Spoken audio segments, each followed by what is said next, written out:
हथौड़ा उठाओ, चलो अजमेर शरीफ को तोड़ते हैं। जिहाद पे खून खराबा, मस्जिद के नाम पे खून खराबा, कहने को शांतिपूर्ण समुदाय, जन्म लेते हैं तो खतना के नाम पे खून खराबा, गली कूचे में मजार, लेटरिन बाथरूम के बगल में मजार, पेड़ के नीचे मजार, आप देखिए रेलवे स्टेशन में मजार। तो इस्लाम में तो हिंदुओं को भी काटने का जिक्र है, अल कुरान में काफिरों को काटने का जिक्र है। कुरान तो ये भी कह रहा है कि जमीन के जर्रे जर्रे को इस्लामिक बना दो, जिहाद में काटो पीटो छीलो, और जब उससे भी उसका परिवार फिर कन्वर्ट ना हो जाए इस्लाम में तो फिर औरंगजेब और बाबर और अकबर की तरह जजिया लगा दो। कब अल कुरान में ये लिखा गया कि बकरे की कुर्बानी होनी है? दिखाए मुझे, वो आयत दिखाया जाए।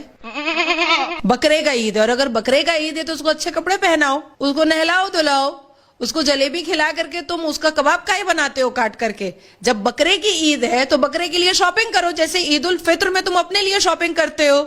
ये है ईद उल अदा। भारत के मुसलमान कब इस्लाम मानते हैं? कभी नहीं मानते। जितने टेररिज्म ऑर्गेनाइजेशन इस पूरी दुनिया में चल रहे हैं, मुसलमान ही क्यों चला रहा है? कन्हैया का गला रेतने वाला मुसलमान ही क्यों था? नाजिया की मॉब लिंचिंग करने वाला मुसलमान ही क्यों था? नुपुर को अभद्र गालियों से परोस करके एक भारत की बेटी को घरबंदी करवाने वाला कौन था? मुसलमान ही था। आप ये देखिए जुबैर क्लिप कटुआ को, जब भी मैं कुछ पोस्ट करूंगी संविधान के पक्ष में, वो लेके उड़ जाता है। एक तो उसका शरीर नीचे से कटा हुआ है और दिमाग ऊपर से कटा हुआ है जुबैर का। ये जब तक असदुद्दीन अवैसी की शेरवानी में रह रहा है तब तक बचा हुआ है। जिस दिन असदुद्दीन अवैसी के शलवार से बाहर आएगा उस दिन सबसे पहले उसका लुंगी खोल के मैं मारूंगी जुबैर का। देखिए, मेरे लिए बहुत दुर्भाग्य की बात है कि इस देश में रहने वाले, भारत देश में रहने वाले मुसलमान संविधान को साइड रख करके, संविधान को ताक पर बैठा करके वो जिन्ना के शरिया को मानने, मनवाने और समझाने की कोशिश में क्यों लगे हुए हैं। सबसे पहले अगर इस्लाम पर ही चले आते हैं, इन्हीं को खुश कर देते हैं। इस्लाम में और अल कुरान के हिसाब से कुर्बानी जो है वो फर्ज नहीं है और ना ही सुन्नते रसूल के फहरिस्त में, लिस्ट में आता है। बहुत सारे लाखों करोड़ों ऐसे मुसलमान हैं जिनके पास पैसा नहीं है, वो कुर्बानी नहीं करते, तो क्या वो मुसलमान नहीं रह गए? वो भी तो मुसलमान रह गए। अब आती है बात कि हमारे देश का कानून prevention of animal cruelty act आपको ये बताता है कि आप किसी भी जीव पर या किसी भी जानवर पर आप क्रूरल्टी नहीं दिखा सकते हैं, आप उसकी हत्या नहीं कर सकते हैं। उसी prevention of animal cruelty act के रूल्स में अगर आप जाते हैं तो वो रूल आपको सेक्शन 3 बताता है, रूल 17 बताता है कि आप किसी भी हाल में अपने घर को स्लॉटर हाउस नहीं बना सकते हैं या अपनी धार्मिक या अपनी मजहबी चीज के लिए जानवर का खरीद फरोख्त नहीं कर सकते हैं। स्लॉटर हाउस सरकार की तरफ से जगह दी जाती है, बनाया जाता है, उसका एक ट्रेड लाइसेंस होता है, उसमें आप स्लॉटर करें, वी डोंट माइंड। उसको जब हमें बंद करवाना होगा तो हम कानूनी प्रक्रिया जो है देश के सर्वोच्च न्यायपालिका से लेंगे, लेकिन अब तक आपको इस बात की अनुमति है कि आप स्लॉटर हाउस में ये सब कर सकते हैं। The fourth thing is very important thing कि आप त्योहार पे खून खराबा, जिहाद पे खून खराबा, मस्जिद के नाम पे खून खराबा, अब अपनी माइनॉरिटी का दबंगई दिखाने के लिए खून खराबा, कहने को शांतिपूर्ण समुदाय पर पूरी दुनिया में अशांतिपूर्ण समुदाय बन करके बैठे हुए हैं। जन्म लेते हैं तो खतना के नाम पे खून खराबा, बड़े होते हैं तो त्योहार के नाम पर खून खराबा, थोड़े और बड़े होते हैं तो जिहाद के नाम पर बम लगा करके फटने फुटने को खून खराबा कर लेते हैं। तो आखिर भारत देश में रहने वाला संवैधानिक मुसलमान कब संविधान को मानेगा? कब संविधान का पालन करेगा? कब संविधान को सर्वोप्रिय रख करके, सर्वप्रथम रख करके संवैधानिक तरीके से चलेगा?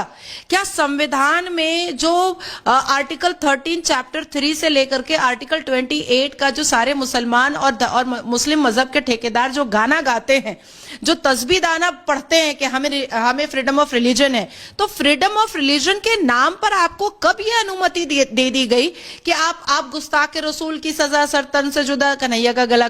फ्रीडम ऑफ रिलीजन के नाम पर आपको कब यह अनुमति दे दी गई कि आप सनातन धर्म में जिस गौ माता की पूजा की जाती है, आप उनको आघात पहुंचाने के लिए गाय की कुर्बानी कर दीजिए, जानवरों के साथ आप उनका खून खराबा कर दीजिए। मुझे लगता है ये अब भारत देश से बंद होना चाहिए। मैम, आपने संविधान का और इस्लाम का जिक्र किया। खबर इंडिया की टीम जब बकरीद की तैयारियां चल रही थी तो सड़कों पर गई और मुसलमानों से जानने की कोशिश की कि कुर्बानी किन किन चीजों की होती है और इस्लाम में क्या कुछ कहा गया है इस कुर्बानी को लेकर।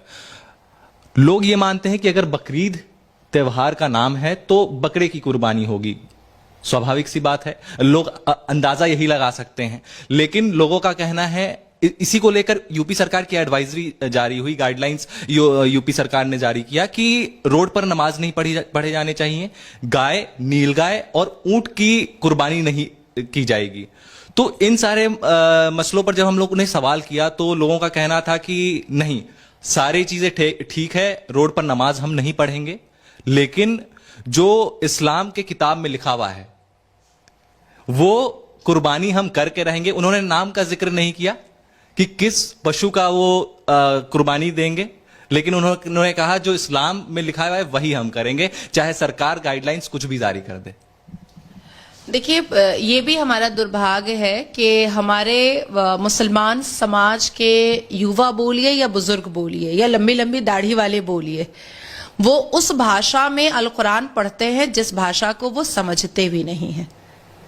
न लिखना जानते हैं अरबी, न पढ़ना जानते हैं, पर ना बोलना और ना ही समझना जानते हैं। मुझे लगता है कि घर में ताक पर जो अल कुरान रखा रहता है उसको हाथ में लेकर के आना चाहिए और उसको समझ करके पढ़ना चाहिए। अब मैं आपके क्वेश्चन का रिप्लाई अगर रशियन लैंग्वेज में दे दूं या स्पेनिश लैंग्वेज में दे दूं या बंगाली लैंग्वेज में दे दूं तो आपको तो समझ में नहीं आएगा। तो उसी तरीके से इस्लाम क्या बोल रहा है, अल्लाह सुभान की अलहामी किताब अल कुरान क्या बोल रही है, ये उनको पता ही नहीं है। अल कुरान के हिसाब से और इस्लाम के हिसाब